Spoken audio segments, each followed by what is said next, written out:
I'm Blake Giles. I'm Jim Harden. This is Sidelines and Headlines, and we've got a very special episode we're doing today. We're joined by a couple of the legends and giants of Georgia high school football. I tell you what, I want to ask each of you to introduce the other one. So All right. You introduce the man to your left here. Okay, this is Marvin Barton. Got several nicknames that he goes by. At one time, we call him Marvin the King Barton because his hair was exactly like Elvis Presley. That was his nickname for a while. I couldn't leave that out. No, I was really lucky to get Marvin, and really the way I got him is through his friend Ronnie Harvin, who came with me one year before Marvin did, and told me about Marvin, and I was blessed to get him. Ronnie went on off to be a head coach at Rockdale County, and Marvin was with me for 28 years, which is unheard of anymore as my defensive coordinator. So. All right, Marvin, you heard that. Now tell us who this I Young was going man, to say young young man. man, but we're contemporaries. We won't talk about age. This is Charles Winslette. Took the job at Fayette County when Ted Misseldine left. Charles was the defense coordinator. Ted was head coach. Ted went back to Prattville, Alabama. Charles took the job and bit off a lot down there in Fayetteville because things were not really good at that time. He hired Ronnie, and Charles' first year he ends up upsetting Newton, Georgia, and they were ranked second in the state. So you knew what kind of coach he was and how he related to kids. And when Ronnie called me and said, "Hey, would you like to come?" I said, "I'd love to." And I went down there and sat down with Charles. He said, "Coach, you and I don't know each other." He said, "Let's spend a year together and then let's see where we go."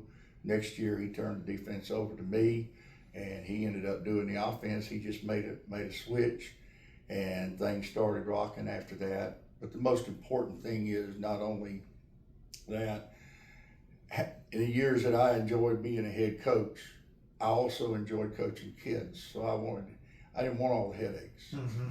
And so when he and I hooked up together, we actually started, he's smarter than I am, but we actually started thinking alike where we could answer each other's questions.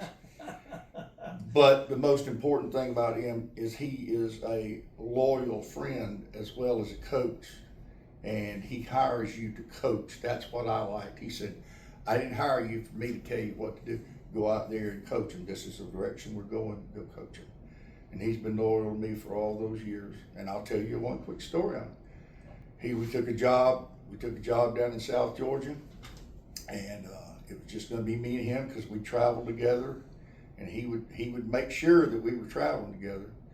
And he went to meet the principal to sign the contract. About halfway down, they met halfway, and he said, principal said, "Coach, if you sign a contract here," he said, we'll get you going. He said, "Well, where's Barton's contract?"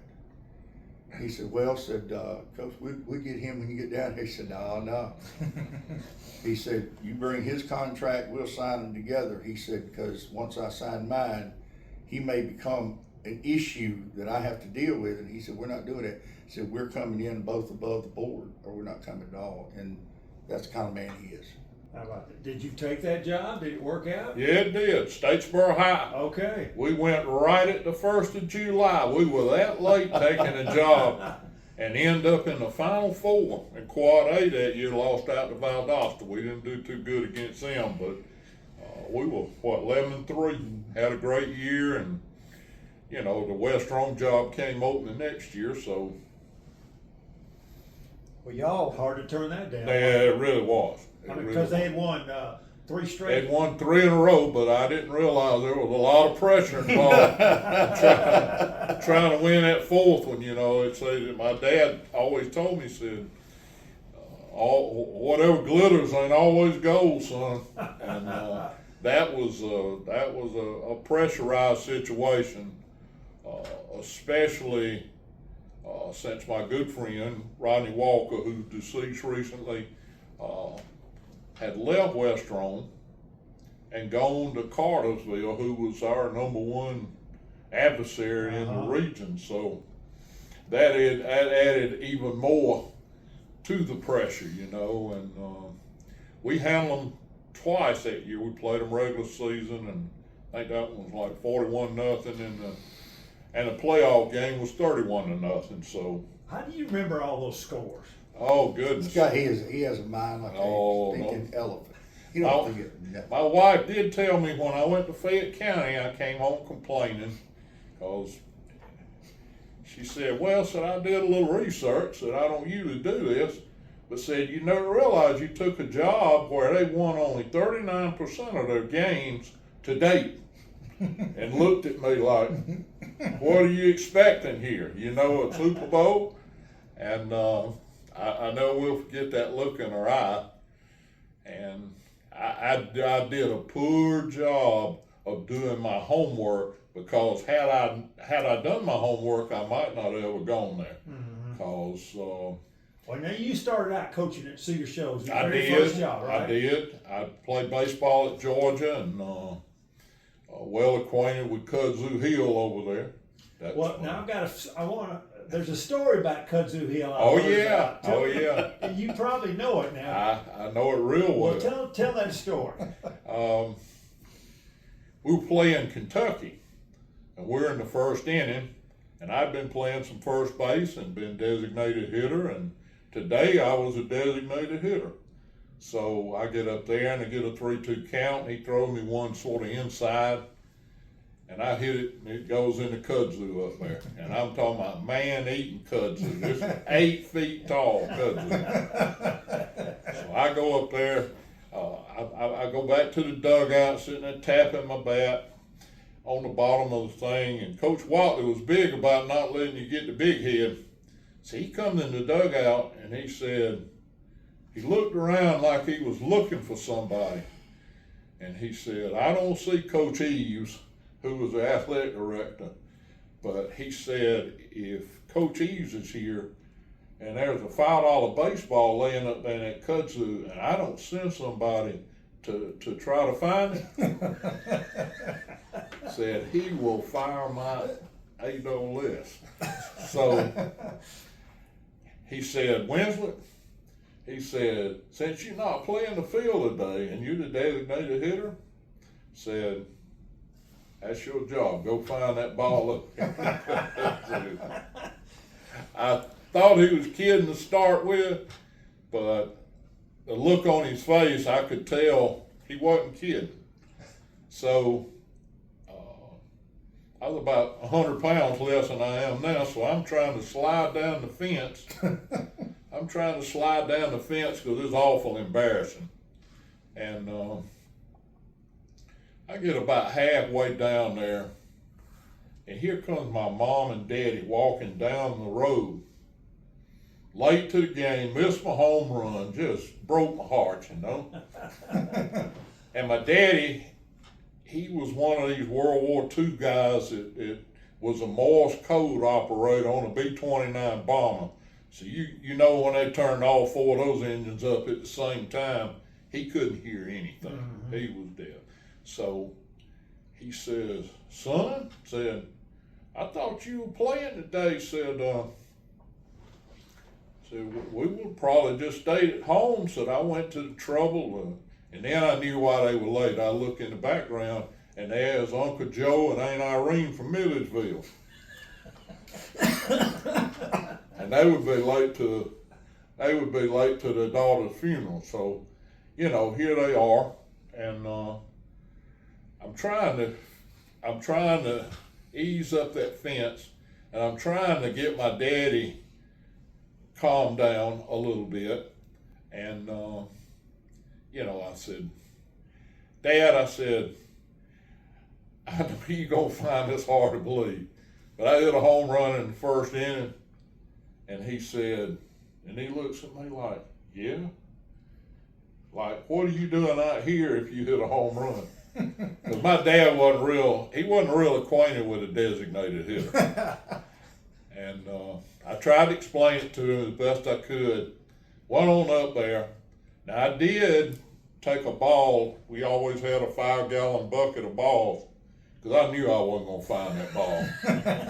I took a ball with me because I knew when I came back in that dugout that Coach Watley was going to ask me if I had a ball, and I wasn't going back without a ball. So when I'm up there, I got my red stockings on and all that stuff, and it took a while. I finally came on back down there, and sure enough, he's sitting right there at the gate, you know. And he said, "When is it you find that ball?" I said, "Yes, sir." I said, "Here it is right here." And I said, I threw it in the thing and went and sat on the bench. And so the next time I get up to the plate, all the catchers in the SEC had this big deal about messing with the hitters, you know. Mm-hmm. Watch out, we're going to try to come inside here. I hope it don't come too far inside, you know, one of those deals. I got up there, and what's those little things, Marvin, that you get hunting, and a bag of lice and cockaburs. My stockings were loaded with them. So I get up to the plate, and the catcher falls over forward, all the way hitting his hard hat on the plate, laughing at me with those cockaburs. He said, "Dang, Biggin," he said, "they must have sent you on a safari." I couldn't do anything but laugh. It took me 2 innings to get all those things off my life. You talking about some wilderness up there beyond that right field fence. Well, Coach Watley was one of a kind, one of the characters of the trade and everything. He was. My daddy came back to see us play. I didn't think after that game he was coming back, but he came back to watch us play at Georgia Tech. And this is another one that goes down in the annals of history. You know, I've been batting third and fourth all year. And we've been through 6 batters, 3 up, 3 down, 3 up, 3 down. My daddy's sitting in the stands. He ain't seen me yet.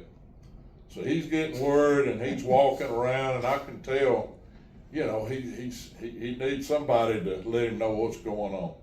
So I walked down to the end of the fence there, because I'm third up in the inning, batting 9th in the order. Is that the day you batted everybody in alphabetical order? Yes, it sure is. I said, "Daddy," I said, "you're not gonna believe this, but I said, the reason I ain't batted is I'm batting number 9 today." He said, "Number 9?" I said, "Yeah." I said, "We're batting alphabetical order, and since my name starts with a W, I am batting number 9 in the order." So man. that's my 2 Coach Watley stories. He was a heck of a guy. Did you ever coach baseball in high school, Lenny? I helped at Cedar Shoals I helped James Holston Mm-hmm. the year that I was out there, and we had Danny Rogers, who played at Georgia, and Jeff Pyburn. We had Rick Dover, who played at Auburn. We had a heck of a group of baseball players. We sure did. So had a successful year, and I enjoyed it. But when I got to Fayetteville and took over the head coaching part of it, and I did it for a year there in Fayetteville, but it was just too much, you know. You needed some time off, and that was sort of the direction I went in from that point on. But I did enjoy coaching baseball. Mm-hmm. I did. Well, y'all are both Coach Barton. We're at Athens Academy, by the way. We appreciate you letting us come here. But Coach Josh Alexander, I guess is this his office? This is it's Coach's office, yeah. It's This your- is his office, yeah. You're in year what? How many years? I don't count them anymore. I'm just trying to make them count. It's over 55, 54, 55. So it's just. You're at Athens Academy. Yeah. Go ahead. And I How's it mean, feel what I was Putnam going County, and 52. This last year was year 52 for me. Putnam County. so you know, people like Josh throws that out there a lot. And he said, "Well, like it's something." I said, "Well, you know, you need to think about it 2 ways." He said, "What's that?" I said, "Well, either I got 54, 55 years experience and I'm pretty stinking good, I got 1 year experience 55 times, and I'm just as stupid as I was when I started. So it depends on how you look at it. Well, I was doing some research. You were the GACA Assistant Coach of the Year in 2020? Somewhere, yes, sir. Did you see the article in the Rome paper yesterday? Yeah, I've been following the Rome paper. That's a big deal to me and Marvin. I hadn't made Marvin aware of You it were yet. mentioned, you were in that But article. they've been writing stuff in their own News Tribune. What they've decided to do with the Georgia high school football Hall of Fame thing is like they put teams in it now. Yeah. And they put Warner Robins, I think, and Valdosta in that last year, the two winning teams. Okay. And they are putting all four of the West Rome teams in it, which, Well, they deserve it. I mean, you those know, kids in deserve it. 1985 when we won it, that made us the first team to win 4 in a row. And I think Buford's done it since then. But it was, and this is nothing against the coaching. There was 3 different head coaches. Yes. Yeah, it was. So I guess it's safe to say there was a little bit of talent roaming Yeah. around Oh, Rome, Georgia. It was. Coach 100 years, and I've said it everywhere. Coach 100 years, you'd never have that much talent on the field at one time that could dominate. I mean, there was not. The only thing we were afraid of is our kids beating themselves. That was the only. You didn't have to worry about anybody else beating us. That year, the USA Today ran a thing as far as shutouts, consecutive shutouts. And we had 11 consecutive shutouts that year. We won our 12th game, which they said was a national, had the longest shutout string in the nation of 13 or 14,000 high school teams. And of course, I never went back and checked all that, but I took their word for it, and it was a heck of a group. It really was, and But what was so unique about it is the first score against us after 11 games.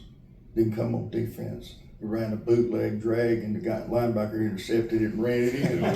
threw it to the wrong guy, which sure did. I grew up in Forsyth, Georgia. I went to high school and private school in Macon, but strangely, I was at all 3 because they played Mary Persons in 2 of them. Right. And the year y'all won is y'all beat Washington Wilkes. I think they beat Mary Persons in the semis. Yeah. And I had family up there near Rome, and I was at the game. And who out of that whole group, who was the best player? Hammond, McCluskey. I mean, I don't know. Joe McCluskey was a great player. I didn't have the big McCluskey that came to Georgia and ran fullback. Mike Hodges, who's a good friend of mine, said he thinks he's the best that came out of there. But Spencer Hammond that played at Alabama, his senior year we made a tight end out of him. And we changed offenses. I mean, they had run a wishbone, and matter of fact, in 60 games that William Kent started, all 15 games every year, he was 59-1.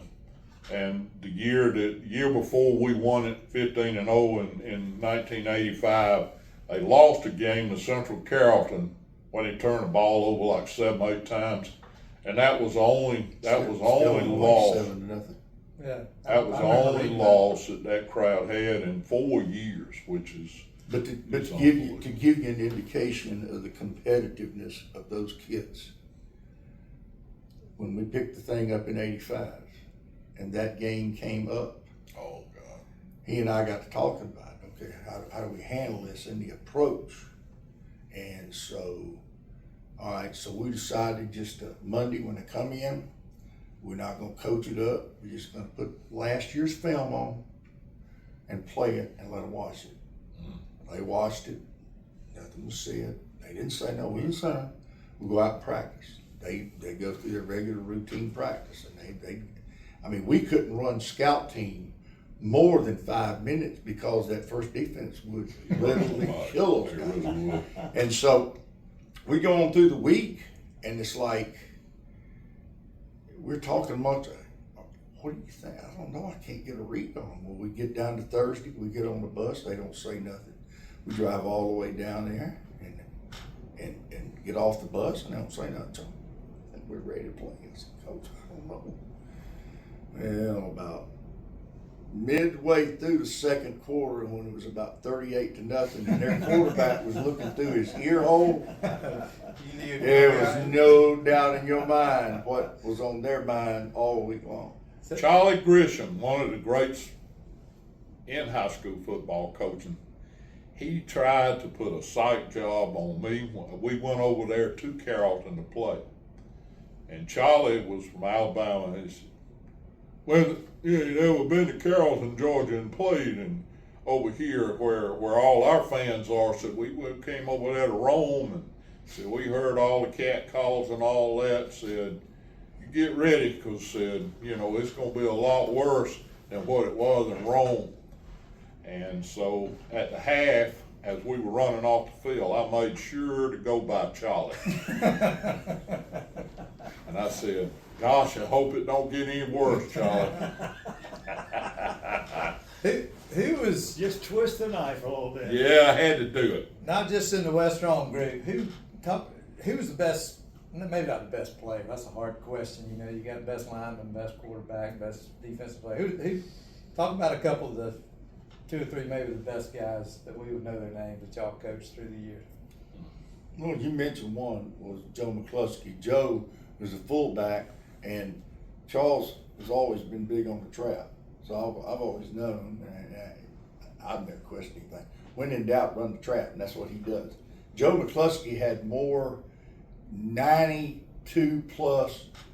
rushing touchdowns off the trap coming off the goal line than anybody in the state of Georgia. But the thing about him is you could flip him over there and play linebacker, and he would be by far the best linebacker he was one of the best linebackers we had, but Joe played him on offense. Joe got me hate mail for a year in Rome.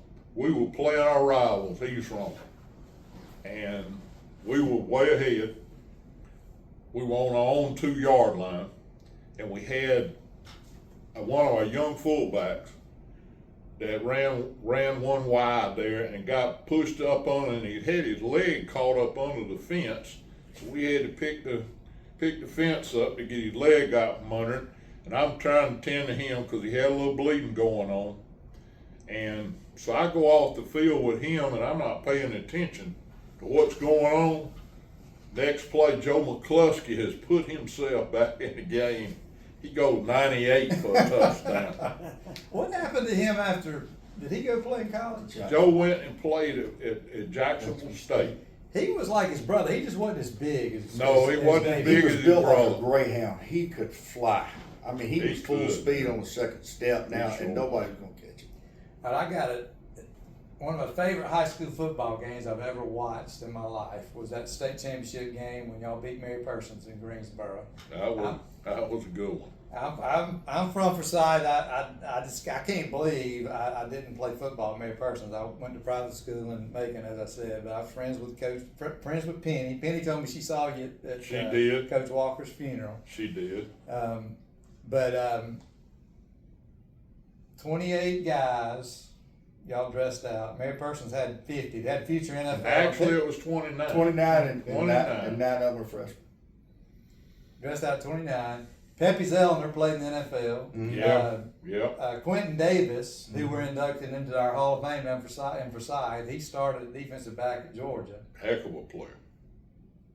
It was 24, wasn't it 24-0 at halftime? Mm-hmm. Yeah, I think it was. And they came back and scored 3 touchdowns. Exactly what we told them in the locker room, Did y'all just wear? I mean, how did?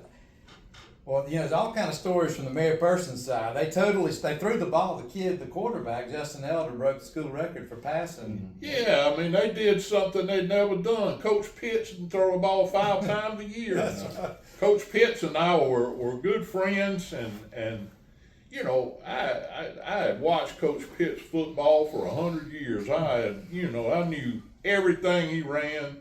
I knew what he thought. I knew Lloyd Bohannon, who had played for him. I knew Rodney, who had played for him.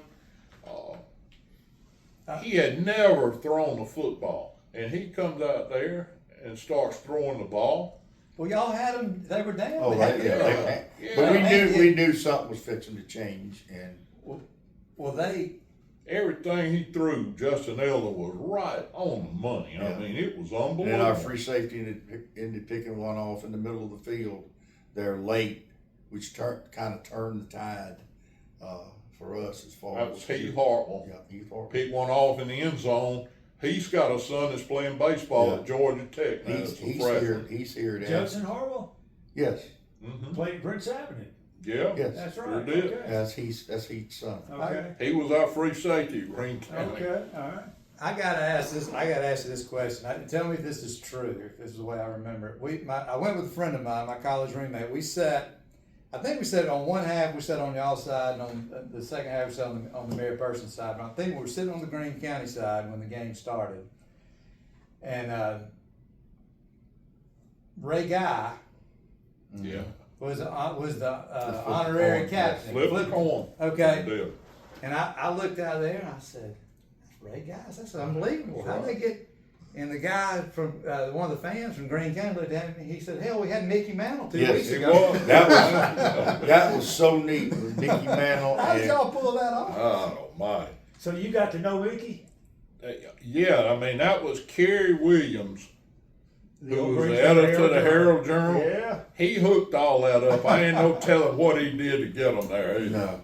There's Well, no telling. Mickey had a place in Harbor Club Right. that he came to during certain times and would sign several thousands of baseballs. Mm-hmm. And so my wife comes home one night. She was helping one of the deacons at the church at his dry cleaners, and she come home one night. She said, "I'm gonna ask you a question." I said, "What?" She said, "There's this SUV that pulls through about 3 days a week," and said, "There's this beautiful blonde lady driving," and said, "There's this blonde-headed guy over there with sunglasses on, and he's asleep about half the time." Said he looks like an athlete. I said, "That's Mickey Mantle." Yeah, he's quite an athlete. Yeah, but let me and this one, this was my thrill. The president of the bank, Wyatt Martin, who was just a great friend to us in Greene County, and all that. Wyatt says, "Coach, you want to go to a polo match?" I said, "Where?" He said, "Harbor Club." I said, "Polo at the Harbor Club?" "Yeah." So we got tickets and we went down there. Well, when I was growing up, my favorite team was because of Mickey Mantle, Roger Maris, Yogi Berra was the New York Yankees. That's the only And thing I- you can see on TV. And That's I tried to right. have That's right. pinstripe uniforms everywhere I coached baseball. And then my favorite football team was the Baltimore Colts. So we go down and we're like sitting there and to the pavilion, and people are gathering, and I mean, there's just hundreds of people around, and I start looking around and I start recognizing faces. I start recognizing some Yankees, and I start recognizing some Baltimore Colts. And I said, "Why? What is this?" He said, "Well, this is a raffle." He said, "Every living Yankee and every living Baltimore Colt are here." Wow. And so Jimmy O hung out down there. I'm like Yeah, going just so crazy. Raymond Berry just Yeah, died. he did. Just Yeah. I'm a looking, week or two. going crazy. I look down there and I see my old college roommate, who was from New York. And I went down there and I said, "What are you doing here?" He said, "Well, my brother Bill's house is here in Reynolds." I said, "Well, why are you here?" He said, "Oh, I didn't tell you. My dad was a newspaper reporter in New York." He said, "I was in the Yankees clubhouse every weekend." I said, "You didn't tell me that." I started kidding. I said, "I wanted to hear the stories, you know, and all that." But that was the neatest thing, and Mickey flipping the coin for us, and Ray Guy, and all that. Well, Special. that's awesome. Talking about we inducting Quentin into our local Yeah. Sports Hall of Fame. If I can get up the guts, I'm gonna ask him. Does he remember that little white boy catching him from behind when he caught that screen pass? You know what I'm talking. Y'all know what I'm talking And about. That little dude was a heck of a player. Andy Glass. Andy Glass. Came from Everybody, the other side, had already rotated up, came from the other side, and I'd already grabbed it back in my britches because I knew it was going in the end zone, and all of a sudden, I mean, Quentin won the yes. probably the region championship in the 100 meters or Yeah, the he 100-yard was- dash or whatever. And that little dude, He really made a play. and yeah, I don't know if I can bring that up to Quentin. He might slap He me. probably wouldn't. Probably wouldn't want to talk about that a whole lot. But the Rome News Tribune, don't let me forget to send you that. they had written about three nice articles on it. They were putting all 4 teams in, and then my little teammate that I've been trying to get in there for 5 years now, Brent Cunningham, who played on our only state champion at Putnam County in 1967.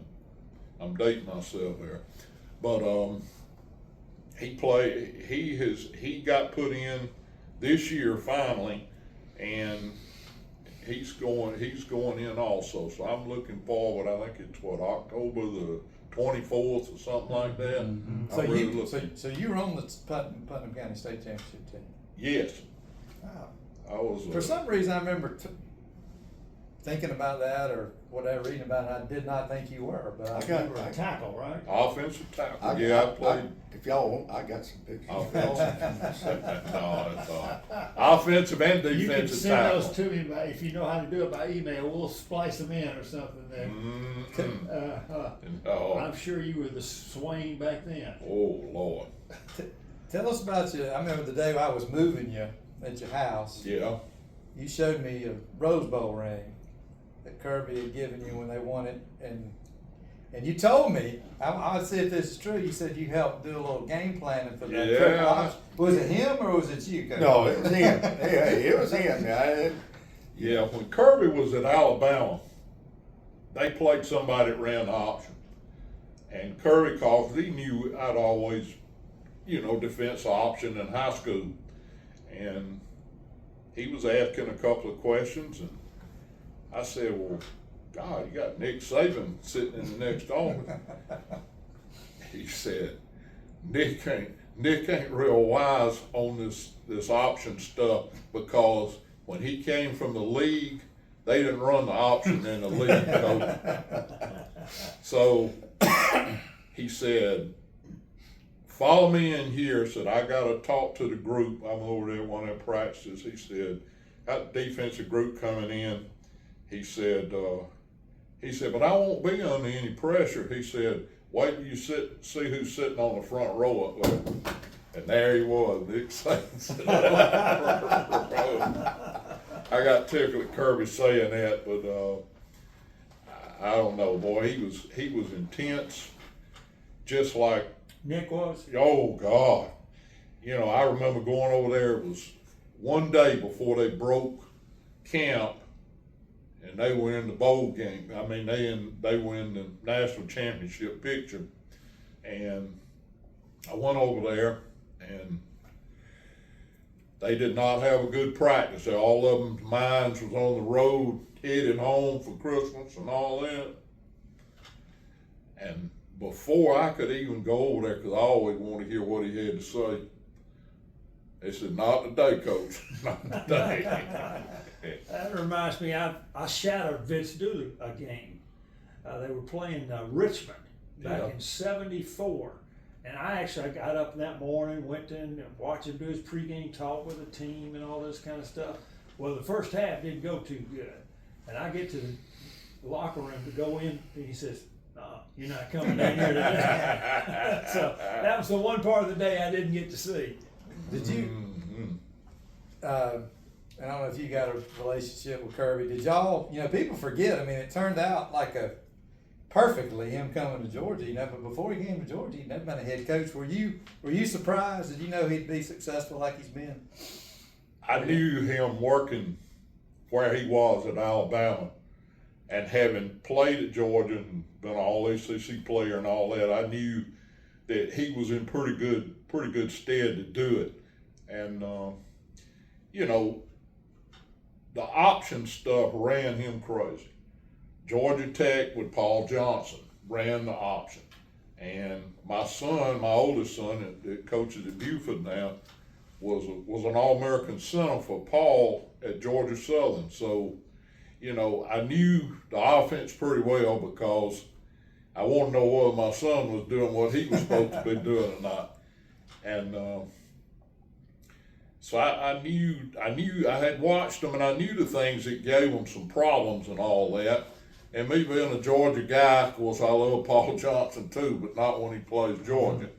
And was able to help them, on a couple of things and all.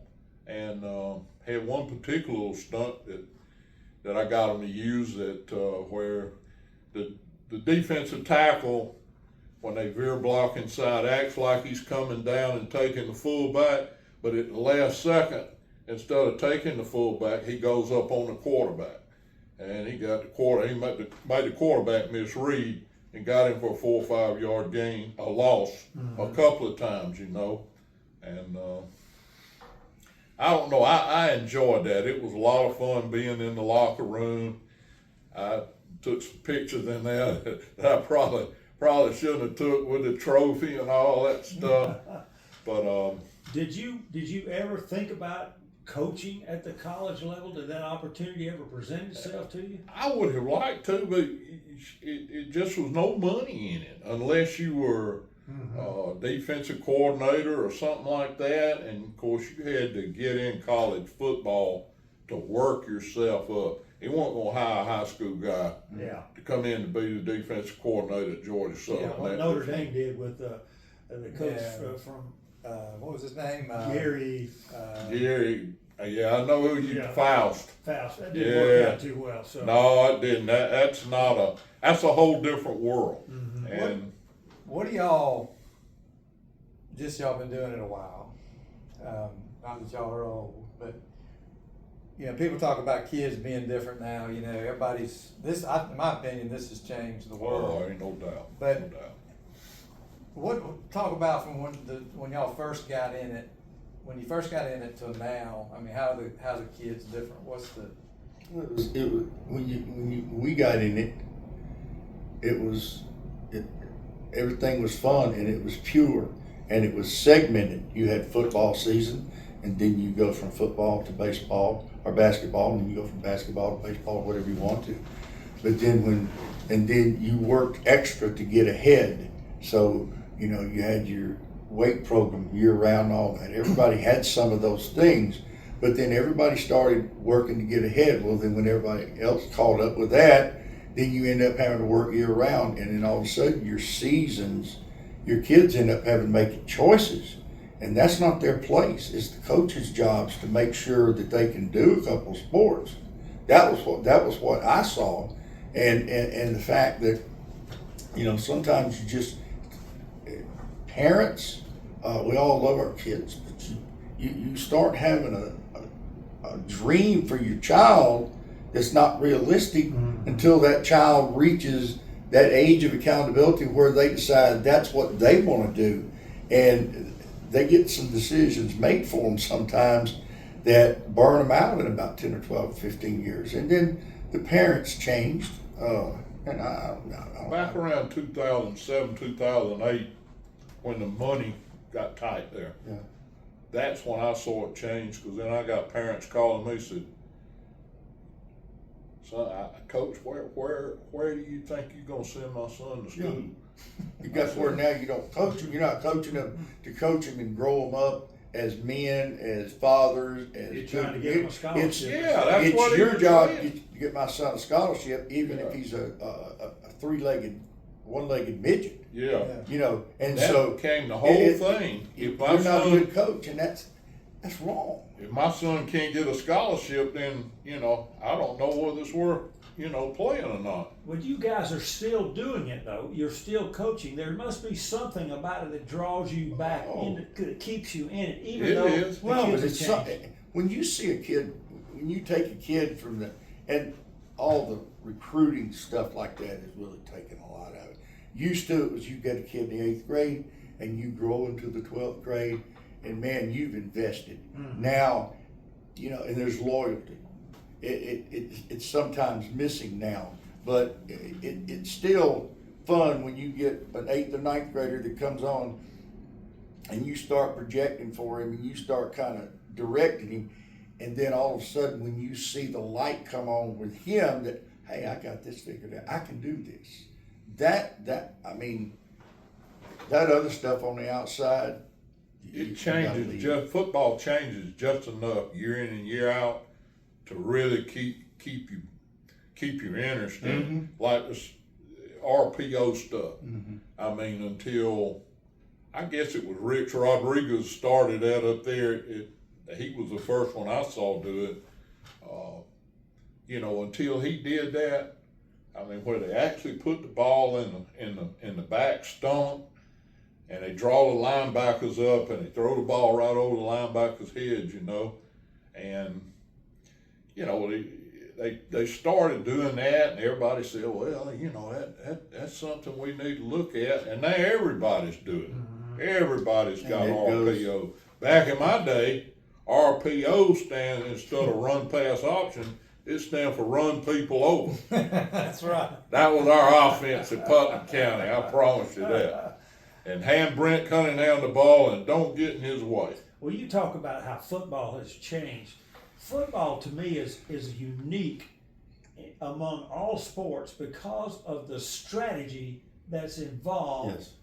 Involving 11 people. You got 11 people playing soccer, but one soccer game is pretty much the same as another soccer game. It is. Basketball, you can have a triangle offense, or you can run a motion offense, but it's still pretty much the same thing. A lot of pick and rolls and things like that. But football is kind of unique in the way you strategize, both on offense and defense. Keeps you engaged mentally, doesn't it? Yes. It does. I know I watched the college stuff, and I was kidding Kirby about it. I said, other than all this blitz stuff, I said, they made it pretty simple. Everybody's running 4-2-5 now. Nickel defense. Yeah. I said that's pretty much the deal. Of course, when they start blitzing and all, they got some ugly stuff they do to where I wouldn't want to be coaching the offensive line, against some of that stuff that they do. But that has really changed the game. And the RPO stuff, everybody's got the RPOs. Everybody's got different things that they can do that look like a run and end up being a pass.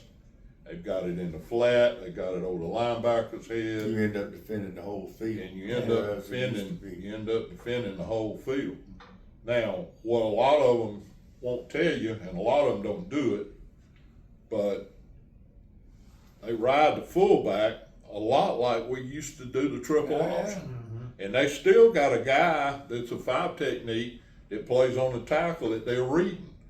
And if he don't close, he hand the ball off.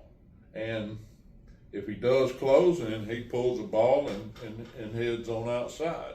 So, it's Jim, you've used this term, you can throw a blanket over the team. Yeah, I was about to say, y'all know Bobby Jackson from Forsyth. It was I know Bobby. I don't know. I know why I remember who said it, because it was him that said it.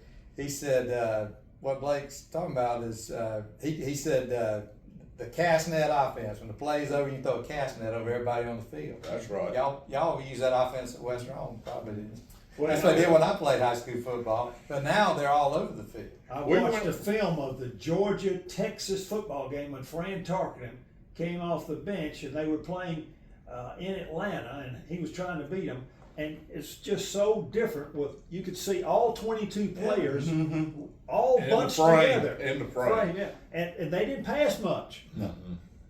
It's just, we're going to try to, like you say, run people over. But when Coach Butts came with the passing game, it was a revelation. Yeah, it was. There was a guy at Florida State down there that had all those crazy sayings, He went up to Peterson? Yeah, he goes up to Kentucky, and they asked him, said, "You coming up here to play Bear Bryant's team? So do you really think you got a chance?" He said, "We didn't come up here on no 4-plane engine for nothing." And he had about 7 or 8 of those that he said like that. I mean, he'd get his words mixed up and all that. Y'all talking about the specialization early. The NIL stuff and the transfer portal, is that trickling down to the high school kids? Are they in tune to that? Does that change their attitude about the way they approach things? They hadn't really found a money path to get all that done yet. I'm sure some have thought about it. The only one that I've heard of is a kid that was a linebacker at Grayson that ended up going to Texas.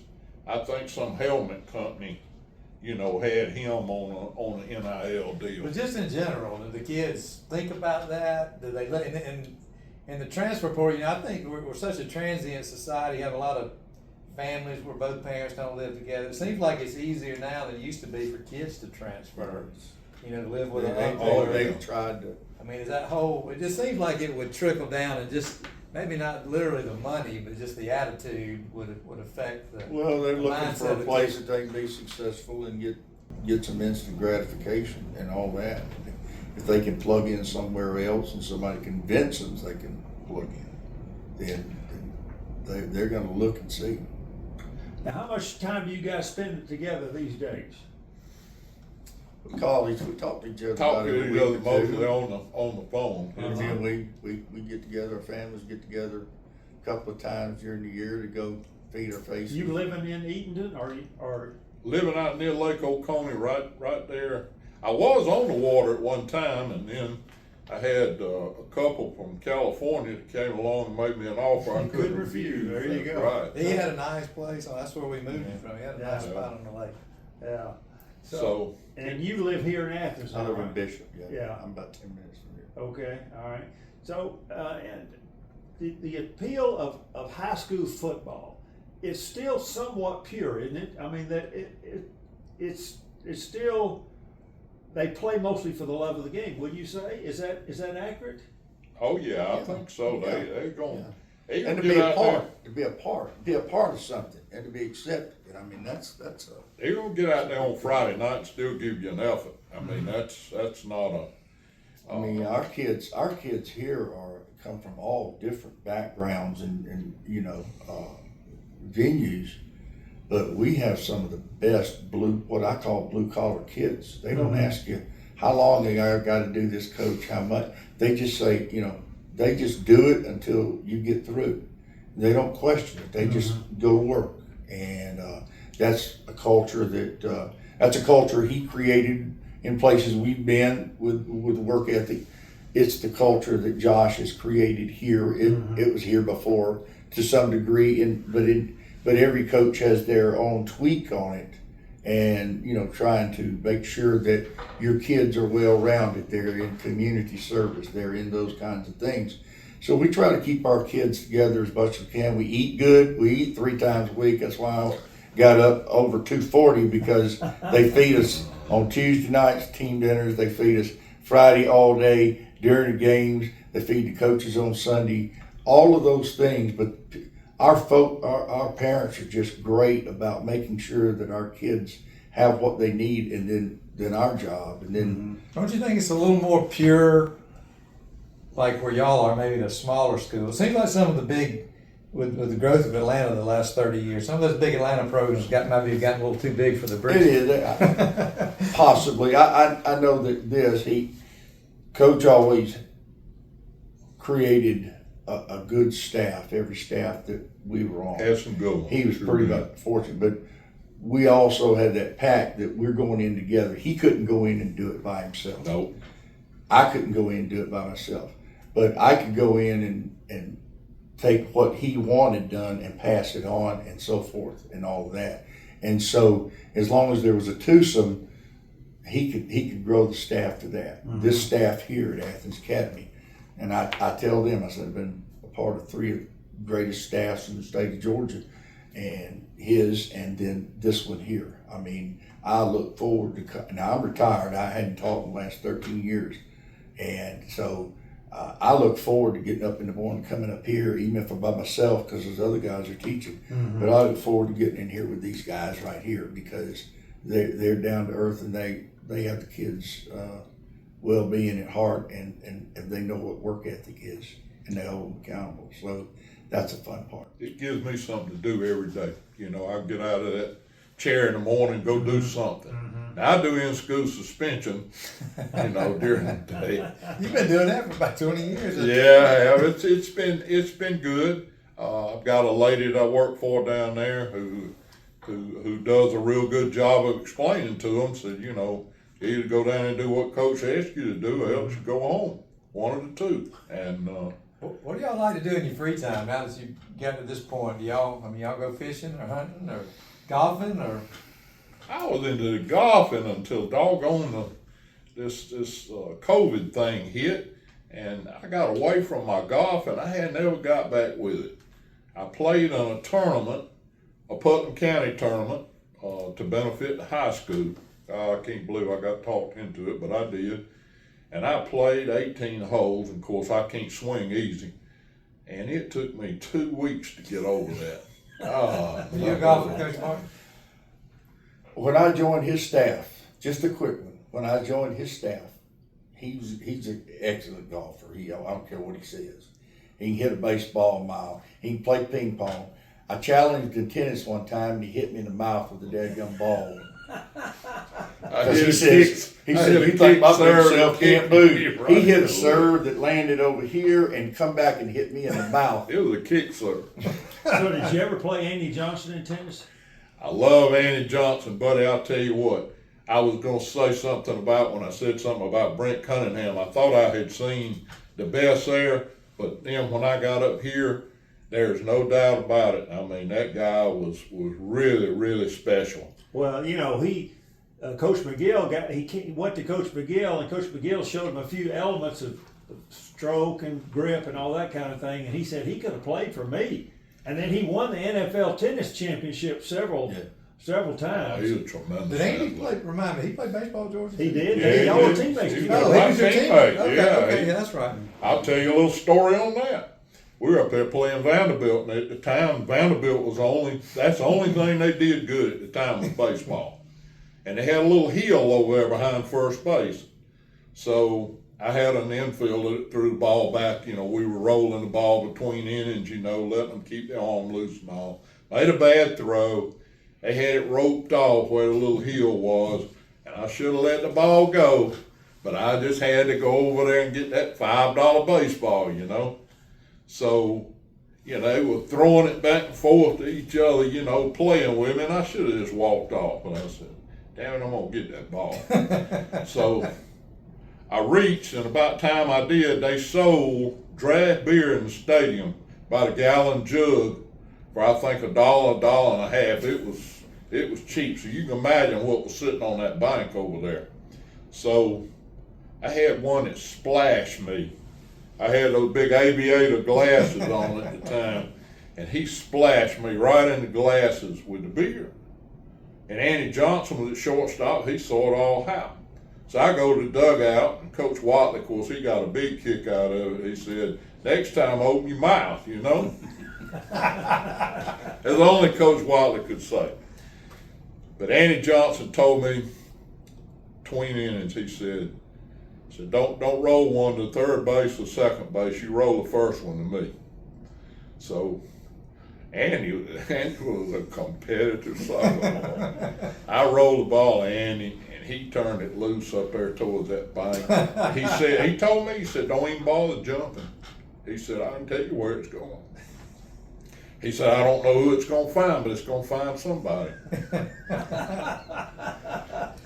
I had to turn and look because I was scared it was going to hit somebody in the face. It hit this little guy in the kidney. I mean, he threw it hard too. It hit this little guy in the kidney. And when I looked up there, you know how wrestlers do when they get their helmet, their head down, and they go round and round and all. That's what he was doing up there on the bank. I said, dang, Andy, I'm glad you didn't hit him in the face. He said, they all know better than to do that. That ain't right. You played, you played baseball against Archie Manning, probably, didn't he? Didn't he play baseball a little bit? Who? Archie Manning. Against the little boy from Tennessee, didn't he? Yeah, Condredge Holloway. That's another He played story. baseball? Yes, sir. I hit one at Tennessee. I knew it was gone. I was broke in a home run trot, and you can imagine how slow that was. I'm about halfway down the line, and the damn ball hits that far from the top of the fence. I said, oh, God, I can't make a single out of this. Out there 400 feet, I said, yeah, I got to at least get a double. So I slide in second. Condredge Holloway comes across, and it ain't a good throw. So he comes across, and he said, and he says, that's a good lick there, Biggin. He said, but between innings, you need to get your teammate to help you get that piano off your back. I never will forget that as long as I live. He wasn't a pitcher. Huh? Conridge wasn't a He pitcher. was shortstop. He played A shortstop. heck of an athlete too. Oh, yeah. He was something else, but I never.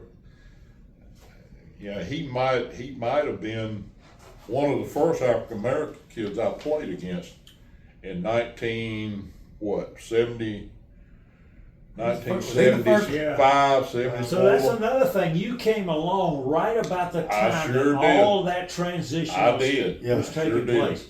And you had to play a big part in how all that, and sports played a big part in It how did, no doubt. How did that play out for you?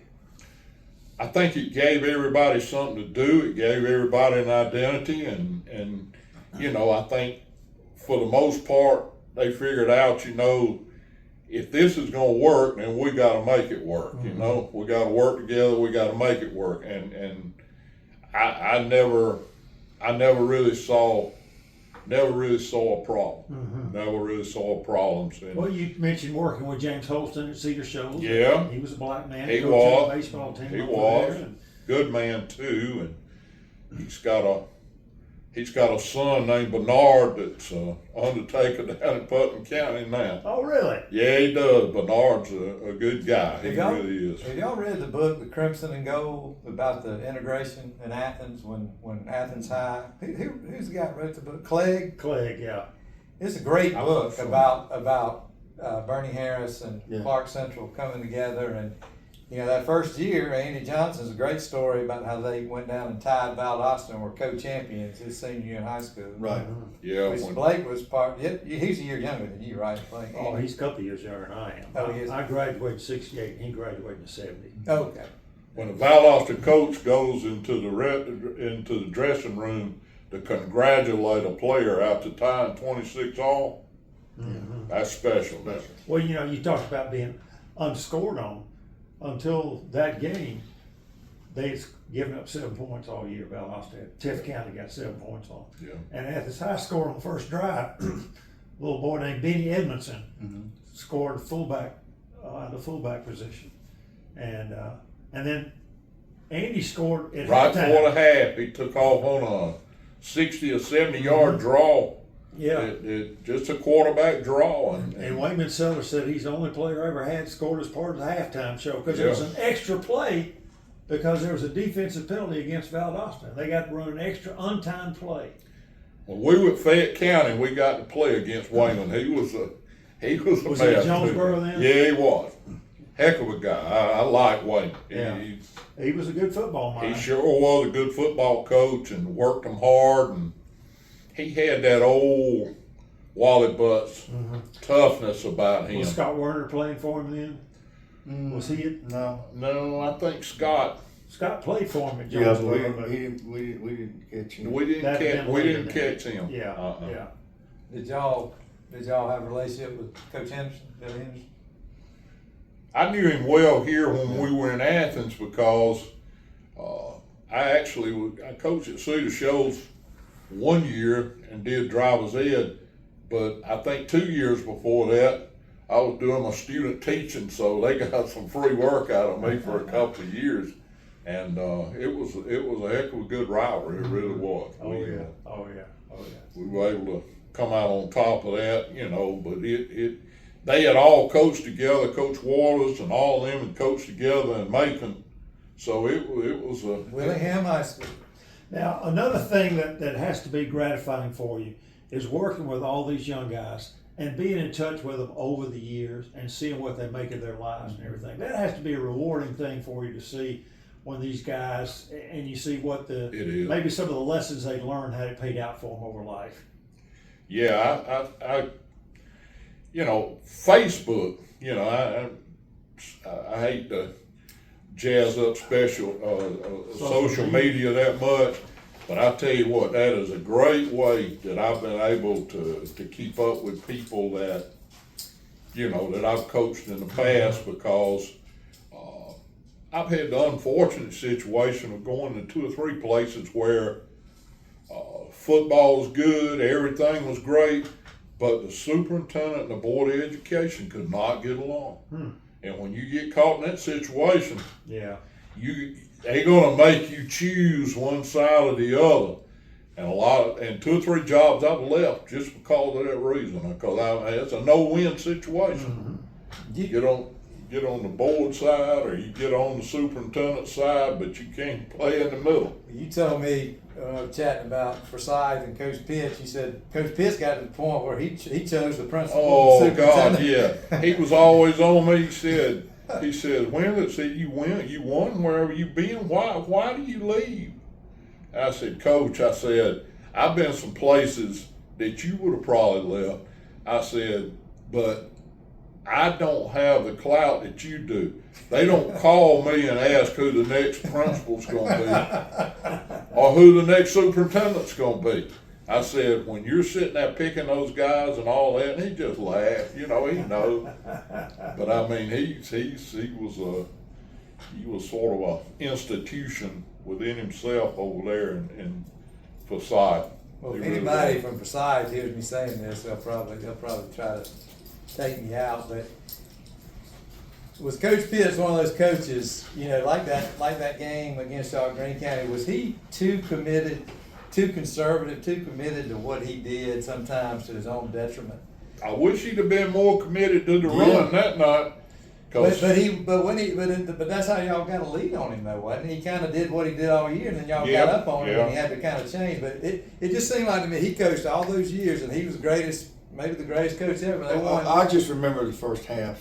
I mean, it was like the best half of football I ever had a team. We were locked in. I mean, everything called on defense was fitting up right where they were going. I mean, and it was just amazing. And I'm sitting here saying, "Oh shoot!" Kind of a magical night, wasn't it? Yes. Pepe Zellman played for the Cowboys. You ought to see him in the high school film. Yeah. It's on YouTube still. I go about once a month and look at it. Yeah. I really do. Well, you can see this on YouTube too. Maybe folks will look at this over time. I don't know. Well, you didn't finish telling us what are your hobbies, Coach? You don't play golf? I got 3 grandchildren that are 23, a grandson's 21, and one's 16. And my wife is, we moved up here for that. And in fact, my wife, when we were in Westfield, Charles and I had to go in different directions because we were trying to find a place to go, and there wasn't a place for me and him to hook up again. So I'm in Perry, Georgia, in Westfield. And what year are you at Westfield? You remember? 2012. You've been here since 2014. I've been I got here. I've been here 13 years, yeah. And so I got a call from Athens, and I was working with Ronnie Jones down there in Westfield, a good friend of mine. He said, "Coach up here called it." I didn't know the guy. And he called and said, "Coach, I got your resume." I said, "Coach, I didn't see my resume." He said, "Well, I'm gonna tell you what." He said, "You got the prettiest handwriting any man I've ever seen." That wasn't your wife, was it? And I went home and I said, "Did you send my resumes out?" She said, "Yeah, I sent 4 out." I said, "You've never done that. You've never questioned that. You've never got involved." She's ready to get near them grandchildren. She traveled for about 20 plus years singing Southern gospel music, so she was on the road on the weekend while I was at the stadium. And I said, what possessed you to do that? "You're not moving fast enough to get me the grandkids." So I thought, I said, all right, after 42 years of where we've all been together as a family with Charles and Christine and their family, I said, whether I got a job or not, we'll go. Really? I said, I will. So I get ready to go. Long story short, we were supposed to end our lease and get ready, and so I'm like, and I'm going to give you a quick testimony here. And so we're supposed to leave at the end of the month, and we're trying to get out 2 weeks early, and our landlord won't let us out. And I'm thinking, oh shoot, well, we'll just delay it. The landlord comes 2 weeks earlier and says, "Look, I'm going to go ahead and release you. Let you go." Great. We pack up. We get up here, and principal in Westfield and said, "Coach, if you would just come back till Christmas and help Coach Jones, I'll pay you full salary." I said, "Okay." Yeah. And so my wife has a stroke-like seizure on my son-in-law's patio, and I'm saying, "Lord, what in the world is going on?" I got here for her. and this has happened. She might not get the job. Well, they find a lesion. Dr. Brian Barnes, one of the best brain surgeons in Athens, finds a lesion in her left temporal lobe. He said, "We leave it, watch it, we'll take it out." She said, "Take it out." So she has brain surgery 2 days after. 5 months, she's fully recovered. She's healed. She's Couldn't fine. drive for a while. And so Don Chuboff had just taken the interim head coaching job here when Coach left, and he said, "Coach, I don't got any coaches. Are you interested in working?" I said, "Yeah." So I mean, it was kind of a hand. So I'm here for me. I go by and see my grandkids every day. If I have to go by at 6 o'clock, catch them before they leave, I fish at their pond. I hang out with them and all that. But and I love to play golf. I was going to tell you, Charles was such a good golfer, and he said, "I ain't got nobody on my staff to play golf." I said, "I tell you what, you go to Black Mountain, North Carolina, to the Fellowship of Christian Athletes Camp. Take your wife. We'll pay for it, and I won't pay for it. The FCA will pay for it. Me and you and Gwen and them will go, and I'll learn to play golf." I said, "But you're going to teach me a little bit." I said, "I can hit a 90-mile fastball, but I can't. It ought not be hard hitting that thing sitting still." So we go up there and we get on the tees, and I'm nervous as a cat, and I hit the ball. It goes about 15 yards.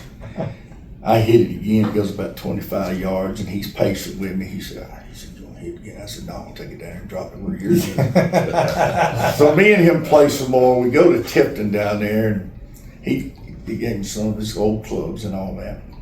He just got a new set of clubs. So we're down there playing at Sun Sweet, and we get on par 3. And my problem is it's not the golf, it's the temper, because I expect to do it right every time. So He had some high expectations. So I tucked one off the tee there, a little par 3 downhill into a gully, and I hit the daggum thing, and it was gonna cost me. And I just took the club and slung it down in the woods. He's sitting over there on the golf cart. I get up there and he's on the golf cart. "What do you think about it?" I said, I'm all right. He said, "What are you gonna do about that club down there in the woods?" I said, "I'll just leave it." He sat there for a minute, looked at it, and said, maybe you need to go get it. I said, "Why?" He said, "Well, you took that club out of my bag and it's a new club. And I'd like to have it back." So I had to go get the man's club and hope to goodness I didn't have it broken. Oh, man. You mentioned Ronnie Jones. His son Chance was my middle child's high school football coach at Tatnall Square. At Tatnall Square, Yeah. yes, yeah, Ronnie. Ronnie's a piece of work. Ronnie helped actually when Chance Yes, took the job. Ron- Ronnie helped. Ronnie wasn't gonna let Chance get out of his sight. Ronnie was trying to guide Chance into some of the places that he wanted to direct him to, not trying to run his life, but he said, "Son, you just gotta be careful about this, you gotta be careful about that." Chance was at Prince with Yes, Faribault. yes, that's right. He was offensive coordinator. Oh, okay. With Faribault. And It's the coaching fraternity. It's a tight one, isn't it? Yes, it is there. it is. Well, hey, we want to thank you guys for It's spending been some great. time Thank with y'all us so and much. just visiting and reliving some things. And congratulations on great careers, and whatever's next, we wish you the best and everything. Enjoy it. You got time for one more baseball story? Sure, give it to me. One summer, when I was playing at Georgia, I said, I need to do something, to keep myself going. So I played with a semi-pro team in Valdosta, the Valdosta Red Sox. Okay. So I was working for my future daddy-in-law at the prison branch there in Edenton Garden Prison. So one day a prisoner got away, and I said, this ain't too bad a job. It pays good. And I said, yeah. So when the prisoner got away, though, they put us all out on the side of the road with a shotgun. And my future daddy-in-law comes by and he tells me, he said, now, if that guy pops up, said, that guy's killed 2 or 3 people. I said, if he pops up now, you shoot him first and then fire a warning shot later. I said, God, this is a little more serious than I thought it was going to be, So I'm down there in Valdosta, go down there. It worked out to where I had time with the way the prison thing worked to get off about Thursday and go down there and play on the weekend. So we go down there in Florida, and we were playing, our regular season hadn't started yet, so we were playing the state prison down there. Where is that thing at? I should know. In Florida? Yes. The state prison down there, we went in there to play them, and you had to go through all kind of gates and all that, you know, for, you know. Security checks. Yeah. So, as we're going in there, we got a second baseman that had played some minor league baseball. And I mean, he's built like Charles Atlas, but not about 5'9", but he's about 215. And he can hit a baseball further than anybody you ever seen. I mean, he was nothing but a muscle, you know. So we're going in there, the inmates, the people sitting in the stands gonna watch the game, they give this guy a hard time. His name was Bill. So they didn't say anything to any of us. They was on Bill though. So I decided after doing that for a couple of 3 weeks, rather than when we got back late on Sunday evening, rather than driving all the way back up the interstate, you know, to Edenton, and risk falling asleep, I was gonna find somebody to stay with. Well, I was staying with Bill. You know, on the weekend, I'd spend the night and then get up the next morning, go home. Well, I had to ask him. I said, Bill, I said, did you shoot one of these guys an ugly sign, or what's going on? Why are they on you? He said, heck, Coach, I was in here with them 3 years. And I looked around behind the dugout, and I saw those big guys up there on bench pressing and doing all that. And then I looked at him and I said, Yeah, explain. I know where all that came from now. So from that point on, I got back on Sunday night. On Sunday night, whenever we got back, and I got my car and come home, I said, I ain't letting this cat cut my throat. Oh man, hey folks, it's been Sidelines and Headlines. We hope you've enjoyed it. Look for us on YouTube, like us, friend us, tell your friends about it, and we'll be back with some more great interviews later on this year. We'll talk to you later. Thanks for watching.